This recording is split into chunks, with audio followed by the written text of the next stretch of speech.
Eating the right macronutrients is crucial for kids' health and development. Let's explore how to make balanced meals fun and healthy for our little ones. As parents, we face daily struggles with picky eaters, busy schedules, and the temptation of unhealthy snacks.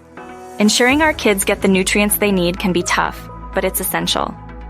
Start the day with scrambled eggs, whole wheat toast, and mixed berries. Eggs provide protein, toast offers complex carbohydrates, and berries add natural sweetness and antioxidants. For snack time, try a handful of almonds and a fresh apple. Almonds provide healthy fats for brain development, while apples are a great source of fiber and antioxidants. A turkey and avocado wrap with mixed greens makes a perfect lunch. Turkey provides lean protein, avocado adds healthy fats, and mixed greens offer essential vitamins and minerals. One highlight was when my little one loved a veggie stir-fry with brown rice and lean beef. Even picky eaters can enjoy healthy options when presented in a fun way. Balanced meals with a variety of macronutrients help kids thrive.